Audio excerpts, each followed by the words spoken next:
भाष्य कविताकारास तत्कालीन समाज आणि अर्थव्यवस्थेचा अभ्यास असावा लागतो, असे मत कवी रामदास फुटाणे यांनी व्यक्त केले. आचार्य अत्रे सभागृहात ज्ञानगंगा संस्थेच्या वतीने आयोजित ज्ञानोत्सव 2012 या पुस्तक प्रदर्शनाचे उद्घाटन फुटाणे यांच्या हस्ते करण्यात आले. महाराष्ट्र साहित्य परिषदेचे कार्यवाह प्राध्यापक मिलिंद जोशी यांनी फुटाणे यांची मुलाखत घेतली. चित्रकलेचे शिक्षक, चित्रपट निर्माता, कवी, वात्रटिकाकार असा जीवन प्रवास फुटाणे यांनी आपल्या खास शैलीत उलगडला. माधव गोखले प्रमुख पाहुणे म्हणून यावेळी उपस्थित होते. फुटाणे म्हणाले, वात्रटिकेला आपण भाष्यकविता म्हणतो. यात केवळ टीका अपेक्षित नाही. भाष्यकवीला वैचारिक बैठक असावी लागते. प्रचंड अभ्यास असेल तरच तुम्ही एखाद्याविषयी अचूक भाष्य करू शकता.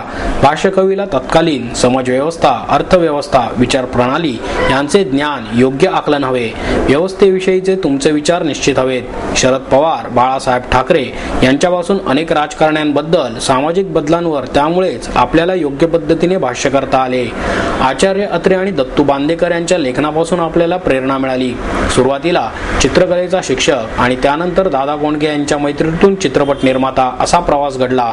खिशात पैसे नसताना सामना चित्रपट करण्याचे धाडस केले. कटपीस ही कविता गाजली. त्यानंतर भाष्य कवितांच्या कार्यक्रमांनी कवितांचा प्रवास सुरू झाल्याचे फुटाणे यांनी सांगितले. साहित्यिकांनी राजकारण्यांचा द्वेष करून स्वतःला धन्य मानू नये असेही ते यावेळी म्हणाले.